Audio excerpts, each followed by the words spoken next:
This is the Graceful Atheist Podcast, a part of the Atheist United Studios Podcast Network. Welcome to the Graceful Atheist Podcast. My name is David, and I am trying to be the Graceful Atheist. Please consider rating and reviewing the podcast on the Apple Podcast Store, rate the podcast on Spotify, and subscribe to the podcast wherever you are listening. If you're going through doubt, deconstruction, the dark night of the soul, you do not have to do it alone. Join our private Facebook group, Deconversion Anonymous, and become a part of the community. You can find us at facebook.com/groups/deconversion. Remember, we have a TeePublic merch site. If you want your Graceful Atheist or Secular Grace themed items, you can find them there, and you can find the link in the show notes. Special thanks to Mike T for editing today's show. On to today's show. Arlene interviews community member Nora. Nora grew up in Argentina until her father felt called to be a missionary to the United States of America. This was incredibly disruptive for Nora. Later, due to purity culture, she got married very young, had children relatively young, in a marriage that ultimately ended. She was part of very charismatic environments, and she says that the crazier things got, the more skeptical she got. Eventually, the Christian nationalism and the questions piled up and was too much, and she could no longer believe. Here is Arlene interviewing Nora.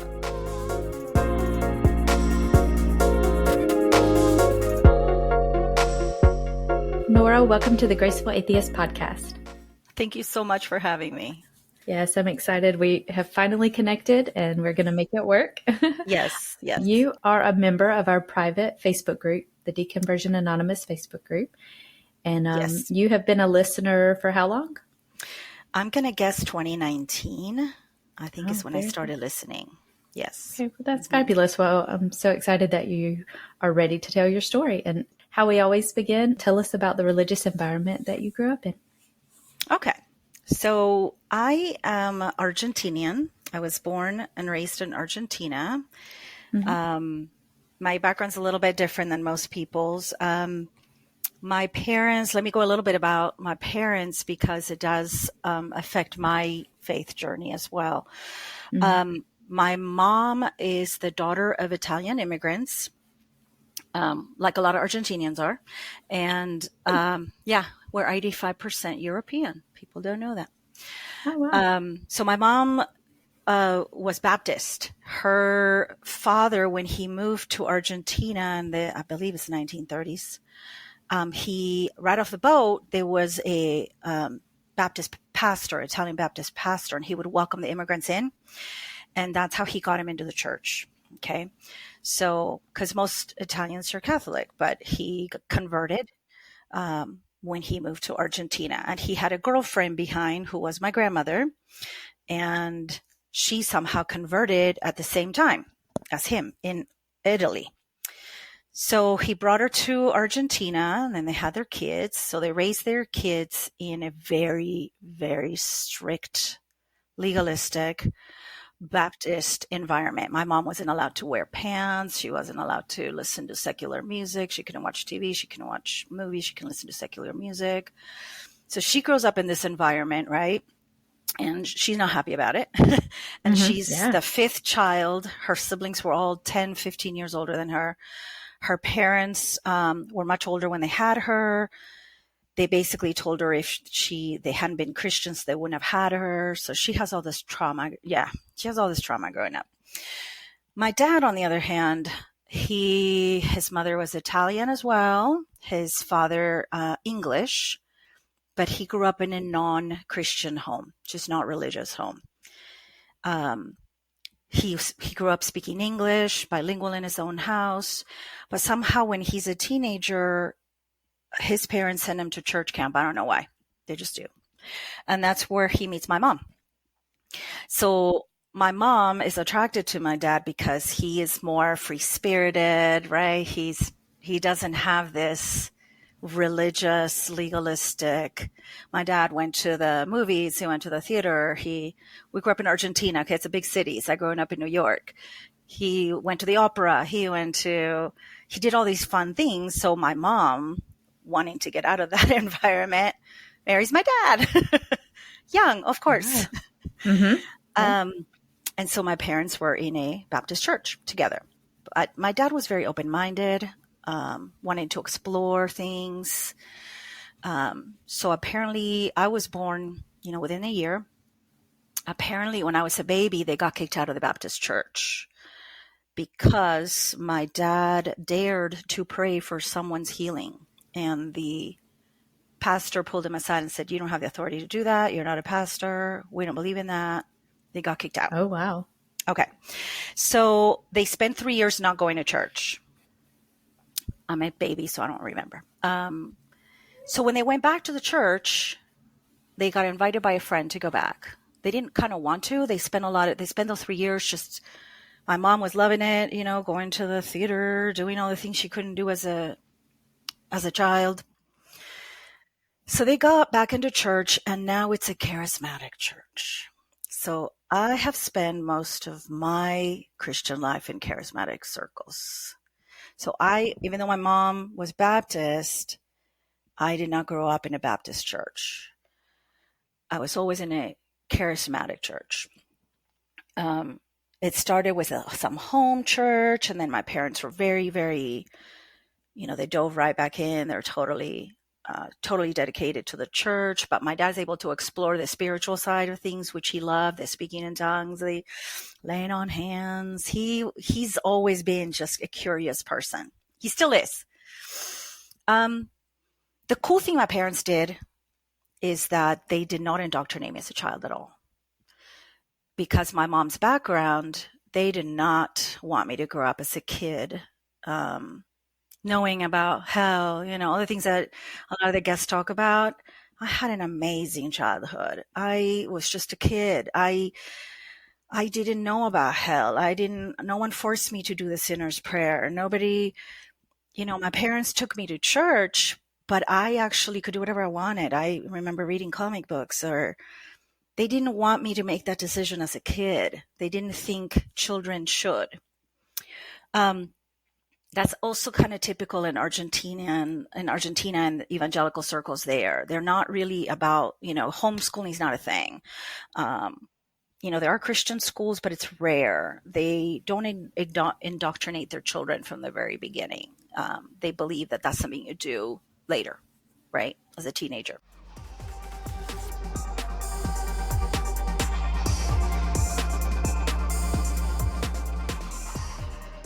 So I had an amazing childhood.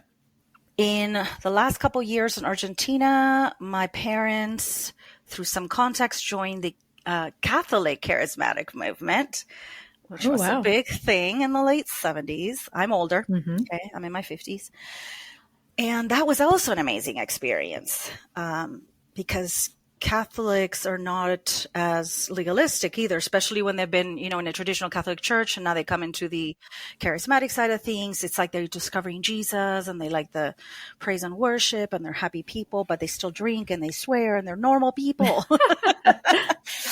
And my brother and I loved being part of that. It was a real community. And again, as kids, the parents are doing their thing. We're running around playing. We're not in kids' church. That's good.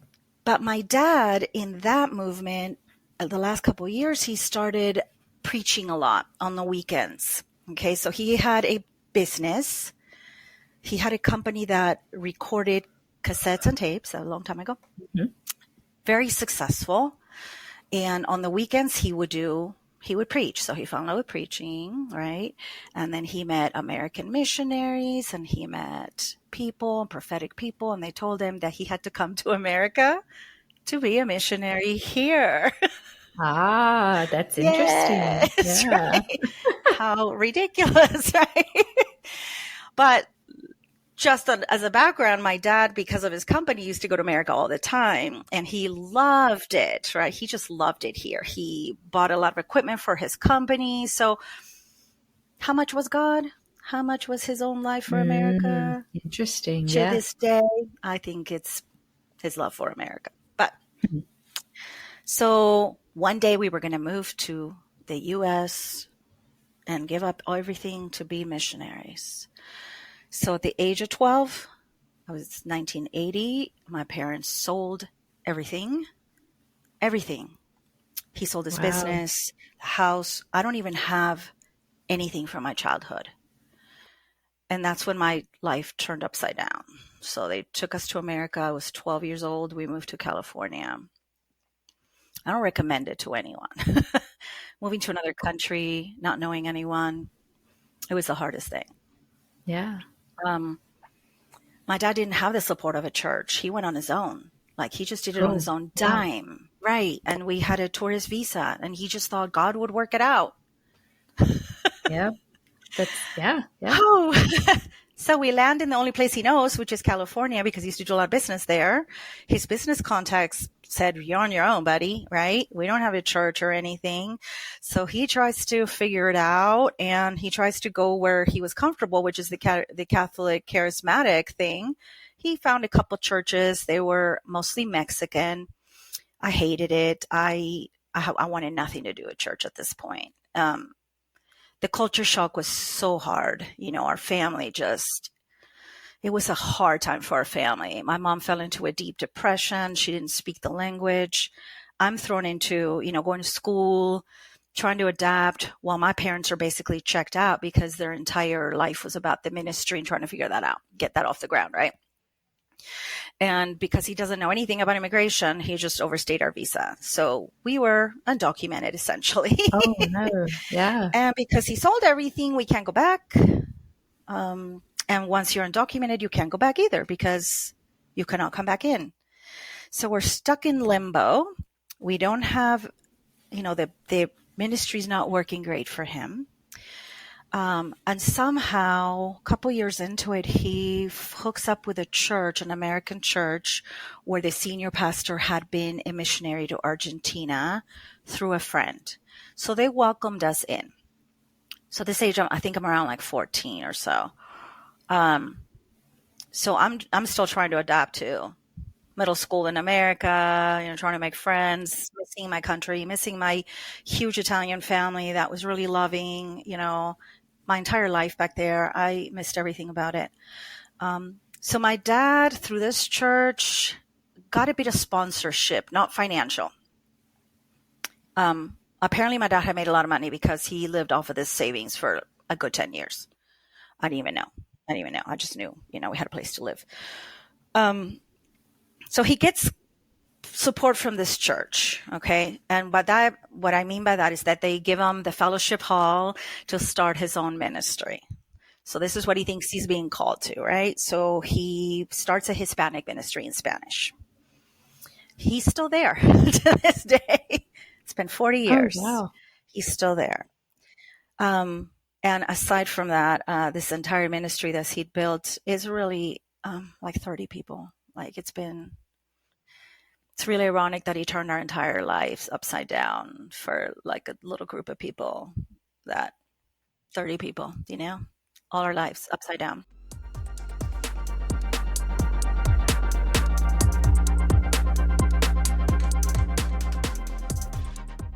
So I didn't want to go to church. I was not into it. I guess at the time I was kind of resentful about, the move and just having a tough time. So he introduces me to the youth pastor and the American, the English side, and tells my brother and I, just go to this youth group here. I'm not going to force you to go to church, but try the youth group. And they got me. They got me. That's when I got totally indoctrinated. And I started going to, youth camps and retreats and I got deep into it. And I think part of it, looking back, is that I just wanted to fit in. I just wanted a group of people to accept me because I'm new to the country still. And they were pretty accepting, but like in most American churches, they really talk down to us, because we're Latin American. And I always like to joke that they treat me like a pagan peasant. because they think I live in the countryside because it's Latin America, even though I lived in a big city like New York, right? A big city with like 30 million people. And, I took the subways. And they think that I'm a pagan because I'm from a Latin American country, even though I grew up surrounded by Christians and Protestants, So they talk down to me. They try to save me, all that stuff. But I dove deep into it, and I liked having a community. But what happened when I was 15 is one of the guys in the youth group, he was 24 and he wanted to date me. And my parents said yes. And I was 15 years old. Oh my heavens, Nora. It's wrong. Yeah. Absolutely wrong. Yeah. There aren't words for it. I would never allow my kids to do that. And I looked to my parents, and my parents were like, well, he's a Christian, so we trust him. Mm-hmm. But he's 24 and I'm 15. So that made me grow up too fast and put me in a position that I shouldn't have been in. I dated that guy for a year, and then I dated the next guy who I ended up marrying eventually. And he was also older than me, so I was 16 and he was 21.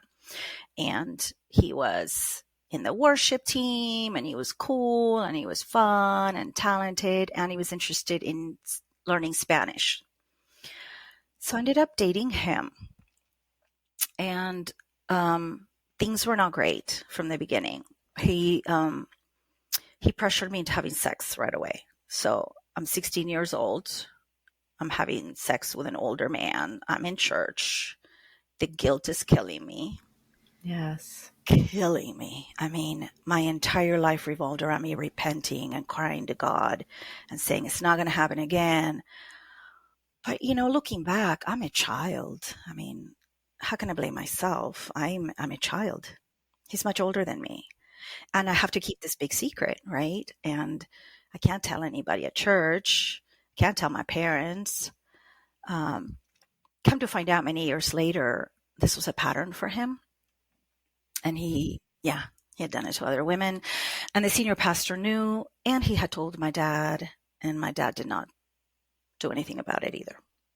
So I don't want to bash my dad. My dad's a great guy. My dad really, really practices the best of Christianity. He truly does love people. He truly cares about people. He's generally a really great guy. But during these years, I think as my parents were having their own troubles, being new to the country, and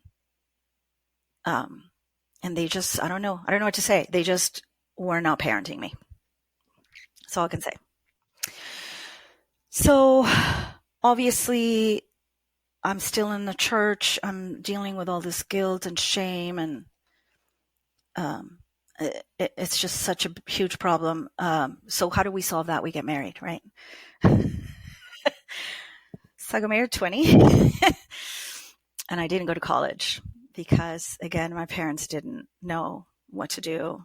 I was totally utter alone in high school, managing high school in America, which is a cultural shock. High school in America is completely different in other countries. But I mean, I am a deep, devout believer. The guilt killed me. So we get married. I'm 20. I think he was 25 or something. Marriage is bad from the beginning. Bad. But I felt like I had to marry him. I already sinned, right? I got to make it right. So it's bad from the beginning. We had our first child 4 years later. I do remember when I got pregnant thinking, oh my gosh, I am stuck with this man now. I was stuck with this man. Yeah. So I had my doubts even then, but he turned out to be verbally abusive, sexually abusive, controlling. What I thought he was, I thought he was a good Christian, but he was kind of faking it. He was very cruel to me. A few years in, he told me he didn't love me anymore, that he had married me because it was his obligation and because everybody at church was pressuring him.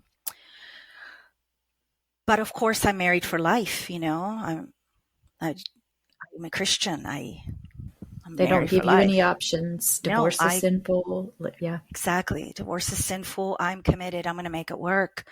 So I spend the next like 10 years just praying for my marriage, right? So I'm like begging God and begging God. And I mean, I would get up every morning and just pray and listen to my worship music and trying everything.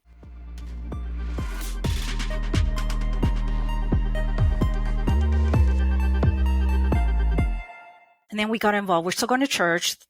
He kind of pretends he's the perfect Christian man and a very charismatic person. So everybody loves him. Extremely talented. So everybody loves him.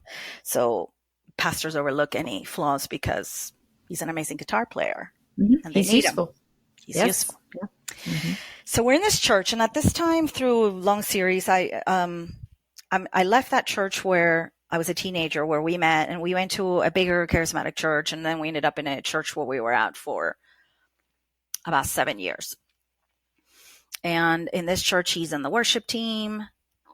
I am too. We have another kid. I'm a stay-at-home mom because, that's the right thing to do when you're a Christian woman. My mom went back to school and she actually has 2 degrees and she became a teacher. So she finally pulled herself out of the depression and made a life in America. And she's done very well. My dad, still the same church. My dad was not traditional. My dad did not raise me to be a stay-at-home mom and all that. He actually is a feminist. He's also very liberal. So I'm getting this, as I'm getting deeper into this church, I'm getting the Christian nationalism and the, you got to be a Republican and all this. And I didn't like that because, first of all, I was an American, so I didn't get it. Even though it's been years, I didn't agree with any of that, but I kept my mouth shut. I did my duty. I was a stay-at-home mom. I tried to be the best submissive wife. I truly thought that if I submitted more, God would bless me. My marriage would get better. Of course, it got worse and worse and worse. So we're in this church, and this church is extremely charismatic. It became like cultish. Okay. We're like rolling in the river. It's like rolling, yeah. We got the flags. Wow. We got we get falling out. Oh yeah, falling in the spirit, the people with the sheets, raising, I even tried it. I laid hands on people and I felt things. Okay. I will admit it. I felt things. I don't know what. Yeah. I think the brain's a powerful thing. Yes. Yeah. And you're in the midst of that environment, right? You get sucked in. I heard people clucking like chickens, barking like dogs, laughing uncontrollably. You name it, I've experienced it. Wow. Yeah. The Holy Spirit does some fun stuff, doesn't he? Oh, yeah. And I thought it was fun, right? Like, church is boring. At least this makes it fun. That's what I liked about it. And like my dad, I wanted to explore like what's out there. And when you're charismatic, you absolutely think that other denominations just don't have the whole picture, right? They're missing out. It's not that they're not true believers, but they don't have the Holy Spirit. They don't have the power. They can't pray in tongues. And then I'm over here, like, we were in the Calvinist world where it's like, we weren't cessationists. Like, there were still miracles. We just didn't see them. But we thought you guys had just crazy. Like gone off the deep end and believing things that weren't biblical. We had our own versions of very like terrible doctrines that just looked completely different, Right. Still, yeah. No, we thought that everybody just needed to be baptized in the Holy Spirit and then their life would be transformed and then you'd have miracles. The thing is, the longer you're in that, you don't really see those miracles, right? People fall under the Spirit and they cry and they have this moment, but their life is still crap. Like, things don't get solved. And that's what I was experiencing. My marriage wasn't getting any better. My problems were not being solved. I could, have these amazing emotional experiences, but I started to question them. So I started to say, well, God, why? Why am I feeling these things, but it's not making any difference? It's not really working. And the crazier it got, the more skeptical I got. So there's some things I wouldn't try. Like there was a time when the church, everybody was rolling down the aisle, for healing, for emotional healing. It's all about emotional healing, right? It's all about emotional healing. Then there's a lot of pressure to confess things, pressure to confess your emotional problems and, emotional, spiritual healing. And none of that works. None of it worked. But I tried it. So what happened is we're in this church. It was my life. This church was my life. There was a time we went for 7 weeks, every single night to church for 7 weeks. Oh my gosh. And they're, of course, constantly beating us up that we're not doing enough for God. We're not giving God enough. If only we just did more. And I remember thinking at the time, what more could I possibly give? I am here every day. I am sacrificing my family life. I'm doing nothing but being at church. And all I'm getting is a preacher telling me I'm not doing enough. If I wasn't giving God enough then, I don't know what giving enough is. I gave everything I possibly could. My time, my money, all my emotions. I closed myself off from the rest of the world. I was deep into it. But yet, my life was still not great. I'm still in this terrible marriage.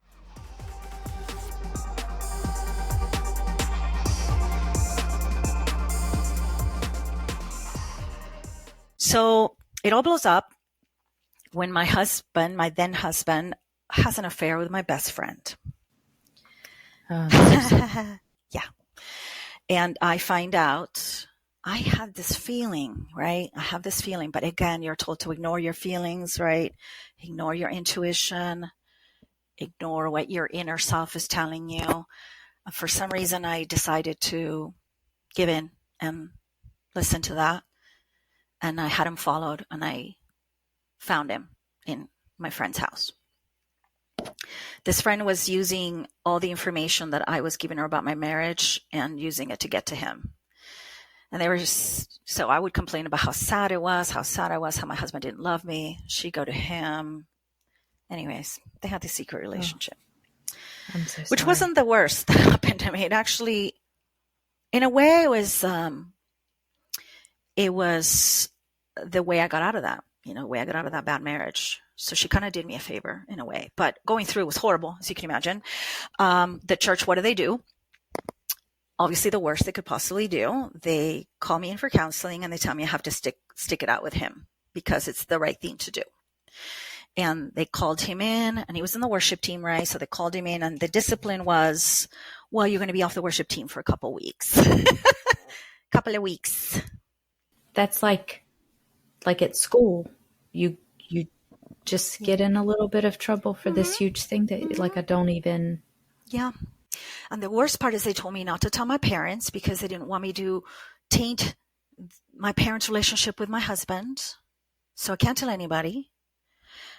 The pain I went through, I cannot explain it. Yes. It's physical, like you feel like your stomach hurts. I'm just a broken, messed up. And by then I'd been taking so much verbal abuse from him that I was a beat down. I was a doormat. They also involved me, that church, in, discipleship, where you're discipling with an older woman. And she gave me, again, the worst advice. And they were always telling me, well, he doesn't love you because you're just not doing this. You're not doing that. You're not submissive enough. Well, I have a strong personality, I try my best to squash it down. I was a doormat and I had zero self-esteem at that point. So I was willing to stay with him. Even if he didn't love me, even if he treated me badly, I didn't have the strength to stand up for myself. And the church, of course, said, okay, they all covered him because he's a man and he's going to get punished for a couple of weeks. And the church told me, we're going to have your friend not attend church so you don't have to deal with that. Because her parents were big donors in the church, gave a lot of money. So, yes. So she was in one of that, how there's always a hierarchy in the church and the people that give a lot of money are close to the pastor. She was one of those people. She was married, by the way, and had kids. Our kids were friends. It was a mess. So as I'm trying to go through this, they tell me to just, they told me not to bring it up to him, because if I accused him or brought him any pain, he would just bolt, because he was there just because he was doing the right thing for God, and he didn't really want to be with me. So I had to shove it all inside. I had one friend that stayed with me, and she's still my friend to this day. But basically the church, of course, did the worst thing they could do. We just cover it up. Let's forget it happened. Deal with it. Stay with him. A few weeks later, and then I lost my best friend too at the same. So I'm betrayed by two people. Couple weeks later, my husband is back on the worship team. I was on the worship team too, and I was singing, and I look out, and she's there, the best friend. Oh, wow. And I went to the pastor and said, "You told me you were going to protect me. You told me that I didn't have to deal with seeing her." And they said this quote, "This is a free country. She can come whenever she wants to." Yep. Wow. That's when I left that church. Yeah, that like the basic like minimum shepherding ability yes. of a pastor. Yes. Not done. Like they just did not take care of me. I was the last person. Everyone else got taken care of, but not me. Still, I believed. Still, I, clung to God. So my ex and I told him at that time, "I'll give you a year." I don't know where I got that from. "I'll give you a year. I want things to improve with us. I want to have a real marriage." And I said one of the conditions is I want to move to another city, because I don't want to be around these people. I don't want to be around the church. I don't want to be around people that know everything, that know all our dirty business, right? I don't want to know. My parents still don't know.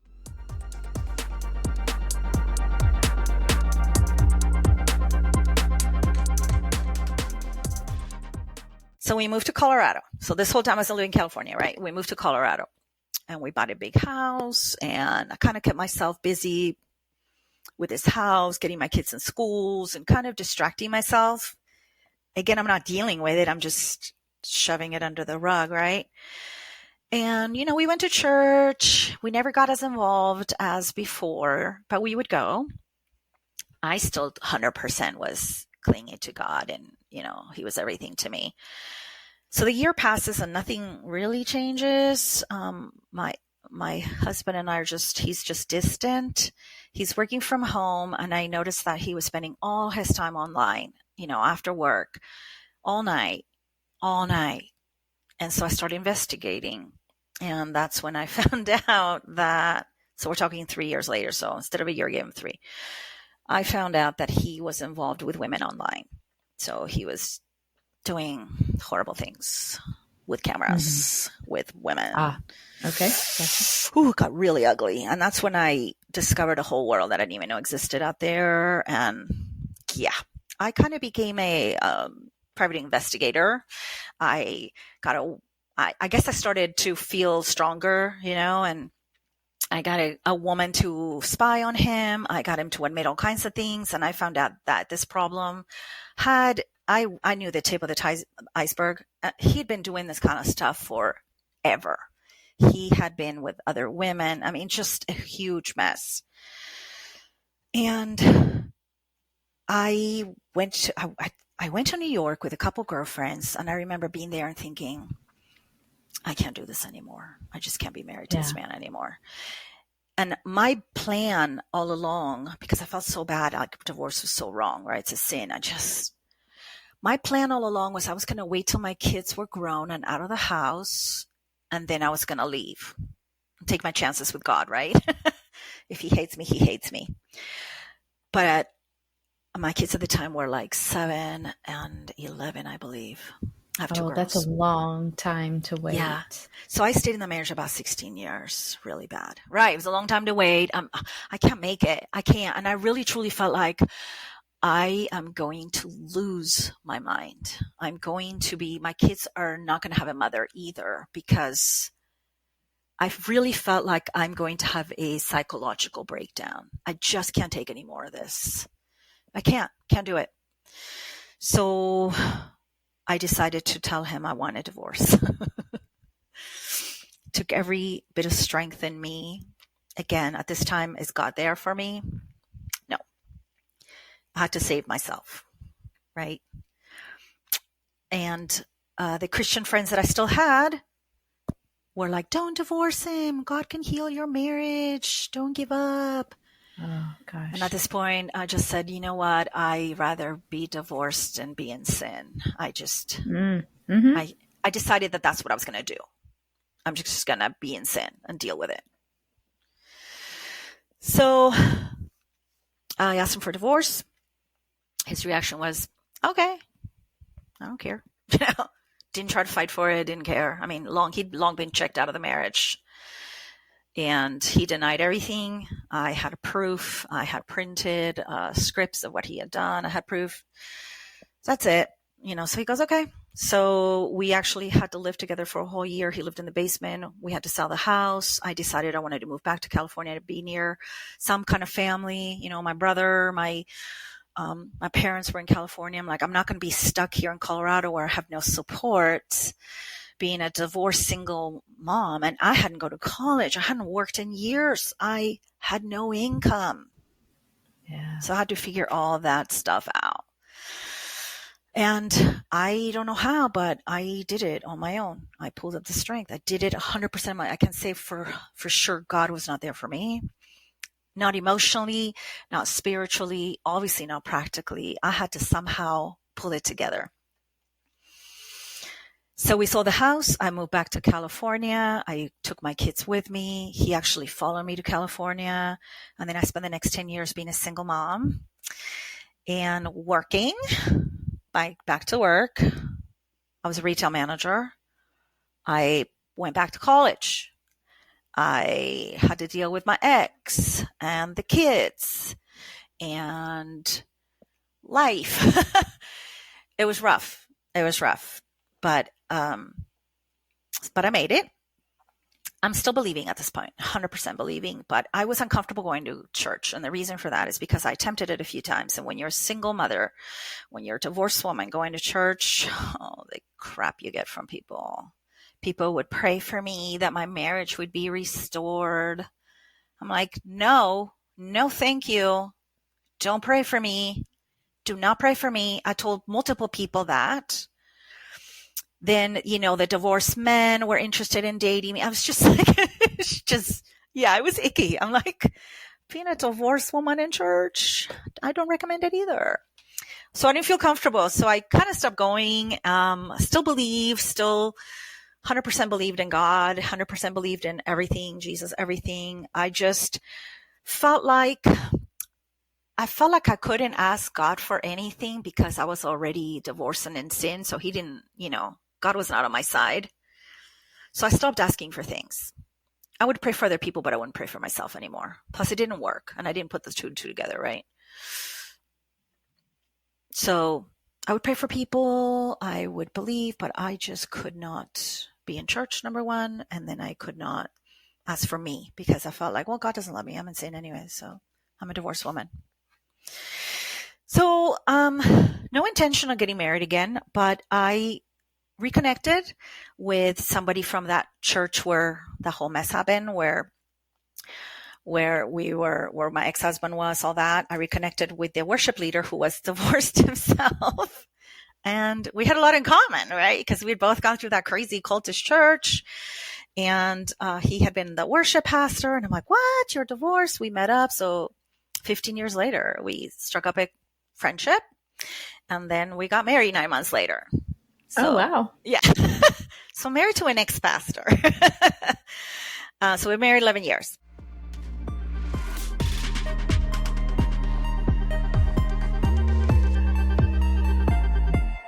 At the time, he had like a home church. And so, of course, he wanted me to go with him. I was very hesitant. I'm like, they're not going to like me. It's, second marriage. How are they going to deal with that? So we had to struggle through all that, right? And this would have been like 2012 around there. But at this time, so we're going to his home church. Like he's the pastor. It's just a group of people. They're really warm. They're really nice, but I had such a hard time at this point with theology. I started to question everything, because I hadn't been in a church where I was getting preached at in a while. I was kind of just living my own faith, but not listening to it day in and day out. Not listening to Christian music, not listening to sermons, right? So when you get out of it and you go back in, right? Yes, you can see and hear things so differently. Starts to be like, wait a minute, that doesn't sound right. So I'm struggling. So I'm going to church with him, but privately, I'm like, I am struggling with the theology. I can't even sing these songs. Some of them I have a problem with theology in the songs. Yeah. I don't like this. It makes me uncomfortable. Singing's a big way to like indoctrinate people because you memorize that stuff and it stays Absolutely. with you. And singing, we both were in worship teams, right? And we were in worship teams together. We know the emotion that worship brings out in you. And you cry and you feel feelings and you feel that's the presence of God.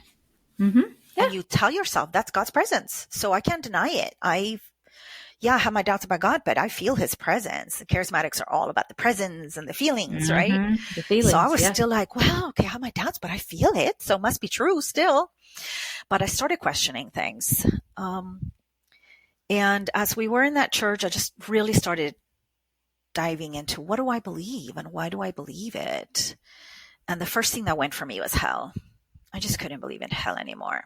And I never spoke about this out loud in this home church, but I can no longer believe in hell. And I started thinking about, well, I'm a parent and my children have their moments of teenagers, but I would never send them to hell no matter what they did.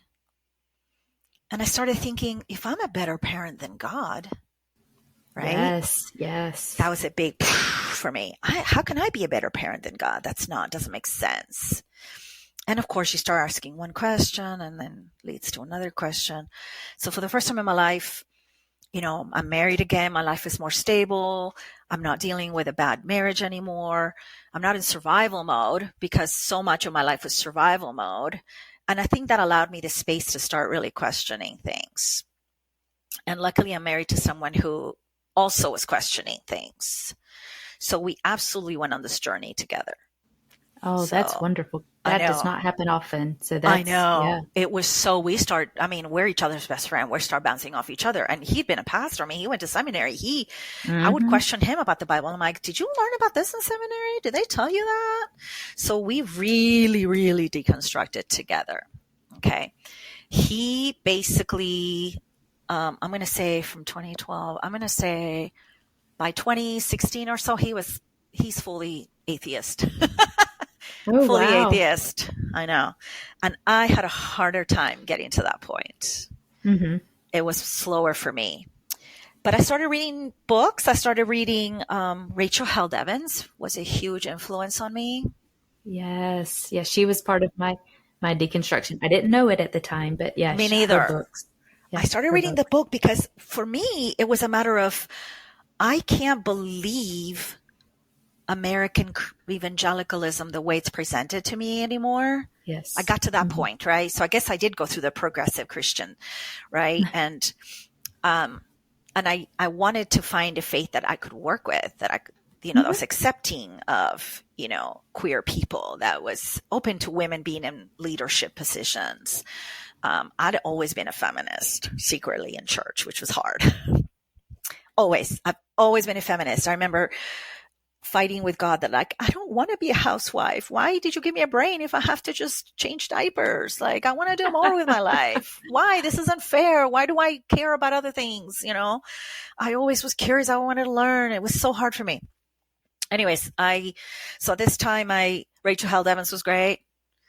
There was a book where she talked about how come where she thought it was unfair for God to send a little girl that was born in a Muslim country that never heard about Jesus, and she got bombed and she died and she's supposed to go to hell, and that's not fair.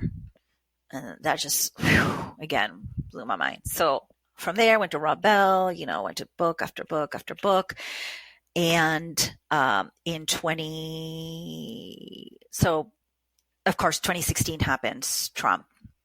Yep. And that was the final nail in the coffin for me. I really was watching to see how Christians were going to react to it. I was appalled the whole time. I was just appalled. And I still have friends from church at this time. And of course I got into those Facebook fights and I was like, I cannot believe you can support this man. I cannot believe it. And that's when I lost the other half of the friends that I hadn't lost in the divorce. I lost the remaining Christian friends because I still believed in 2016. I just could not support that. I couldn't. And my parents are liberals. My parents are Democrats. My parents didn't raise me that way. This is the one thing I have in common with my parents still, even though I'm not a believer. We talk about how can the church do this? You know, my father as a pastor, he lost his pastor friends over it. Yeah. Yeah. So thank God my parents are liberal because I don't know how I would have done it. I would have lost them probably.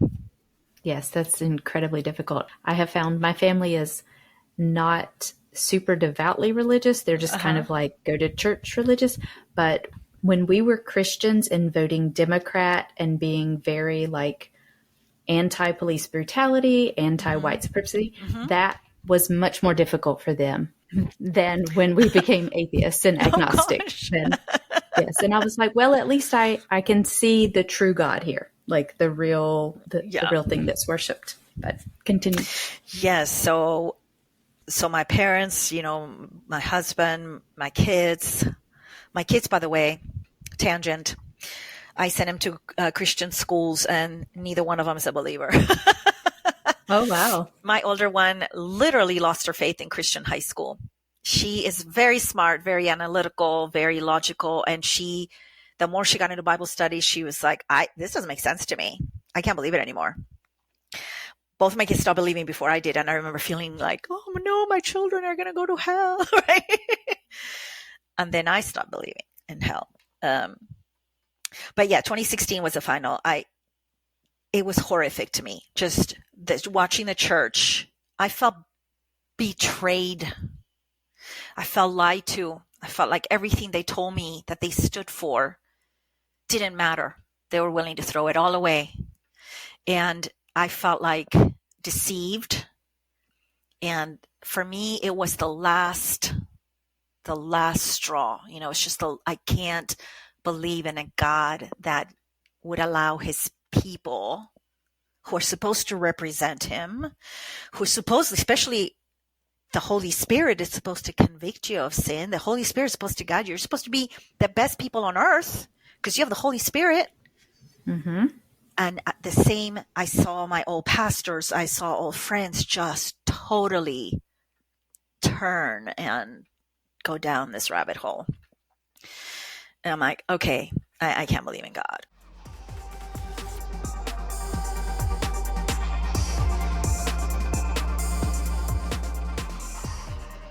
But it took me it took me until probably 2 or 3 years ago to really fully accept that I don't believe in God at all. First, I let go of angry Old Testament God, which I always had a hard time with. Always had a hard time. Always. I always felt like there were two different gods, you know, and I'm like, I kind of try to ignore the Old Testament because I don't really like it, you know. I'll focus on Jesus. He was a cool guy. I was all about Jesus. I thought people were bad Christians because they had bad theology, you know, but not because the whole system is bad. And now I feel like the whole system is bad. Yes. It's not just theology, all of it. I couldn't salvage any of it at that point. And of course I got into Bart Ehrman, right? I started because I'm the kind of person that needs to figure out why I believed what I believed. Even though I no longer believe, I still reading those things. I want to know where it came from. I want to know where that theology came from.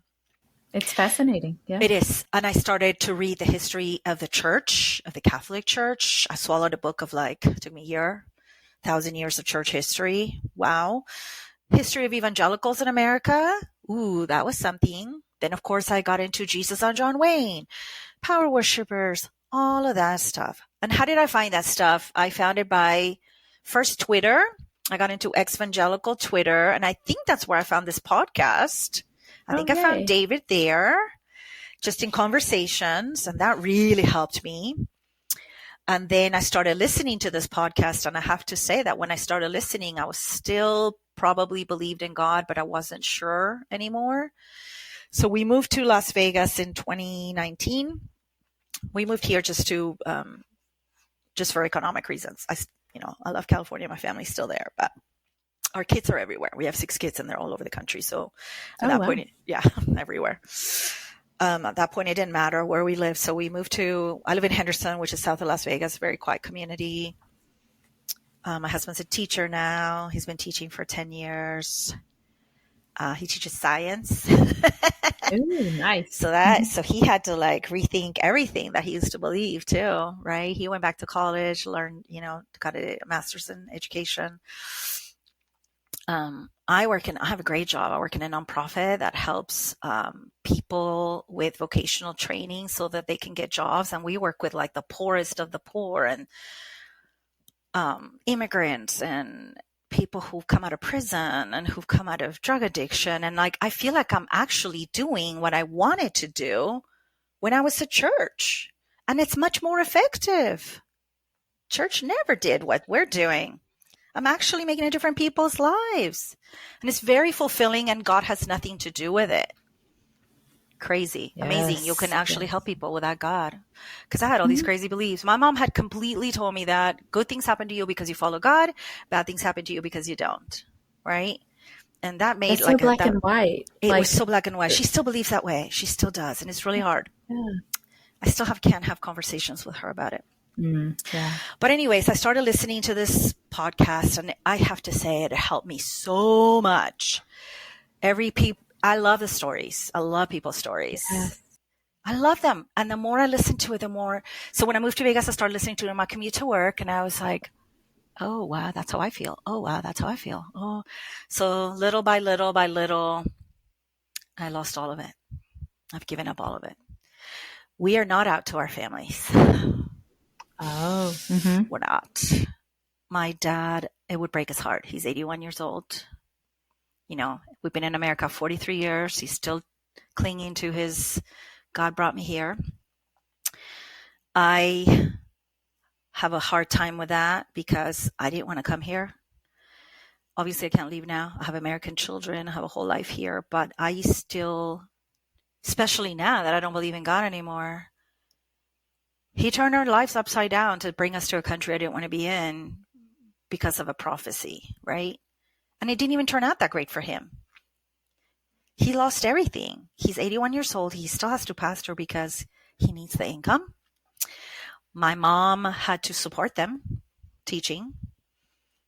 We lost all our family. We don't have a family. We came from a big family. We don't go back there very often. My heart's still in Argentina. I do not appreciate the Christian nationalism here at all. I grew up in a pretty secular country where your faith was your faith, but it didn't mix in politics. I miss that. Yes. Yeah. There are a lot of things I don't like about the way things have, turned out, especially since Trump. And, but yeah, we are not out to our family. So I have not told my family. Not planning on it. My parents, however, because they are very liberal and all that, we discuss church issues day and night. And they don't have a clue that I don't believe it. And I don't even have to lie. I'm honest. They think I don't go to church because I just don't like to be around Republicans. And that's true too. So there you go. Mm-hmm. That was something that we were surprised about when we stopped believing, was how much our values stayed the same. The Absolutely. Things that were already important to us were still, like, there are certain Black Christians that I follow on Instagram that I can totally like. Our values align. Our beliefs are very different, but I just saw someone shared in the Deconversion Anonymous group, a woman whose name I can't remember, from the Baptist, like some kind of something. She's basically trying to get white Christians to stop following Christian nationalism. Well, she was on the Thinking Atheist podcast. Oh yeah, I follow him too. Talking to Seth Andrews. I haven't listened yet, but it's like, when people's values align, like it's fabulous. It's people helping people and people changing the world. Yeah. Like you said, without God and without all the foolishness that goes along with that. Yes. And obviously after I fully just embraced being an atheist, and I don't believe there's a God. I don't believe in any gods. I don't believe in anything spiritual. I'm allergic to spirituality things, and all the people go to those things and the crystals and this and that. I was so deep into the Holy Spirit BS that I can't even touch any of that, I just can't. It turns me off because I know how manipulative it was. So I don't like any of it. I don't want any spirituality. I don't want to try to align my chakras or anything. I'm just not into any of it. If that's your thing, great, enjoy it. But I just don't believe in any of it. I'm just so turned off by the uber spiritualization of everything, and the charismatic. Everything is the devil. And if it's not the devil, it's not God's timing. If it's, God's testing you, or it's the devil, everything's the devil, right? Or everything is God. You find a penny on the ground and it was God planting that penny to, I heard some testimonies that I was like, are you kidding me? But my life now doesn't have all that guilt and shame. And yes, I still have the same values. Like you said, I still believe in goodness, and I still want to help people, and I still care about people. And I did when I was in church, and it broke my heart all the time that I saw people's lives not get better. I saw the church fail. I guess recently said that, the church failing people. I saw that for 40 years. I saw it as a pastor's kid. I saw the dirty stuff that happened behind the scenes. People were horrible. I'm surprised my dad's still a pastor. People betrayed him, left, took church members, gossiped. It is ugly back there. Behind the scenes, and of course, married to my husband, he tells me these horrific stories. He got fired for preaching about love. He got fired for wanting to have Black kids in his church. He get fired for good stuff all the time, and he hung on forever. And now he can't. One of his kids a pastor. We don't tell our families. We just don't.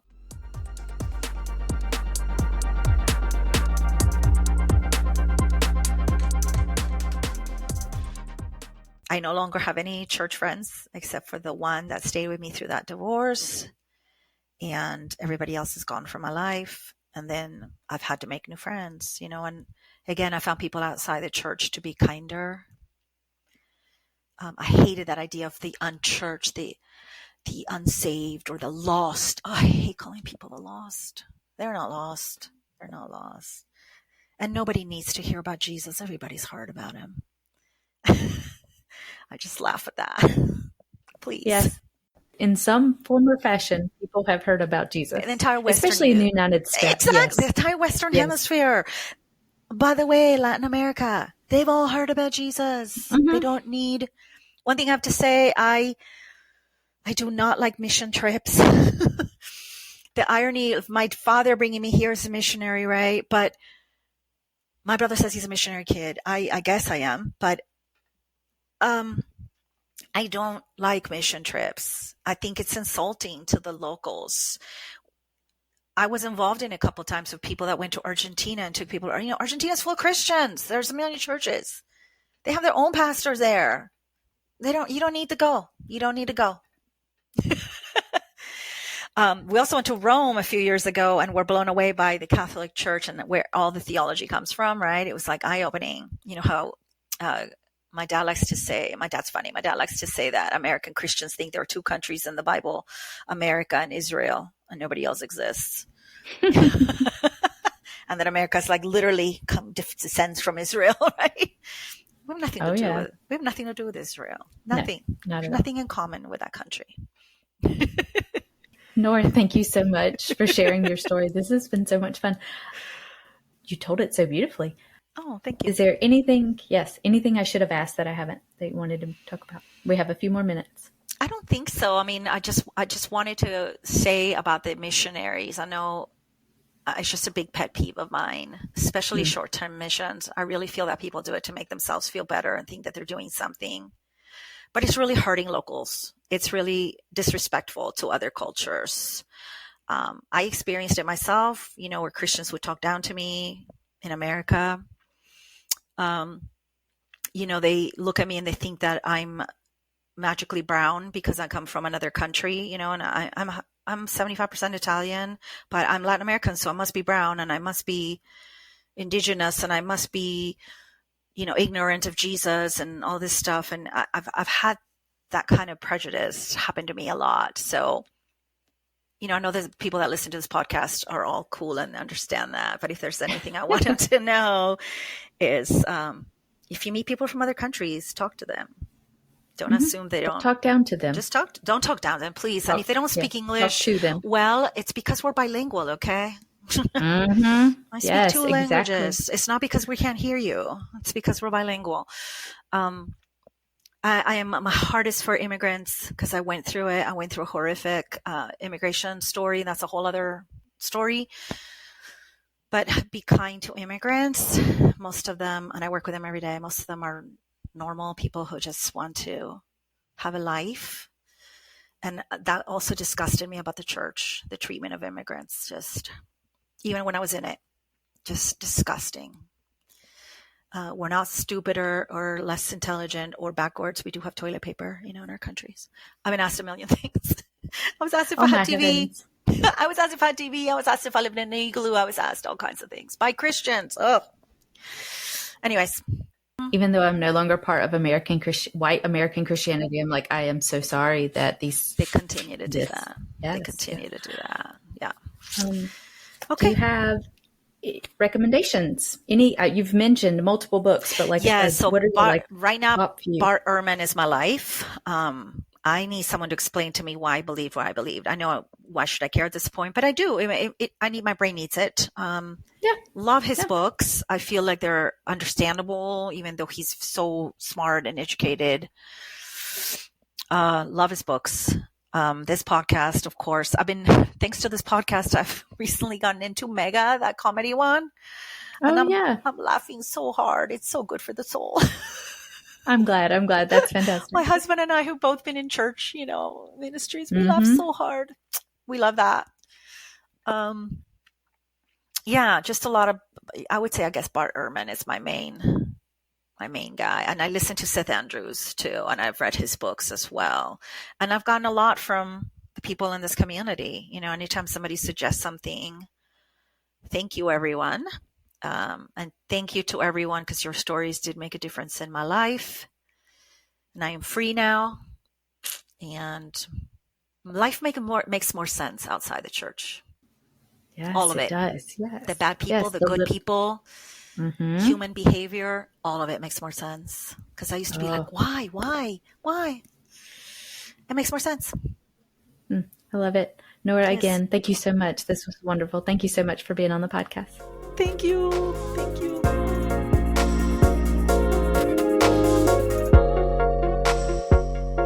My final thoughts on the episode. It breaks my heart thinking about the way Christianity forces people to stay in marriages, especially women, forces them to stay in marriages where there is overt abuse happening. Even just having in some churches to define what that abuse is in order to possibly find a way out. Or as in Nora's case, just continuously being told you have to stay in this marriage. God can redeem it. God can do this. God can do that. And there isn't a God. He's not doing a thing. And yet you have to stay. You stay stuck. And it's just heartbreaking.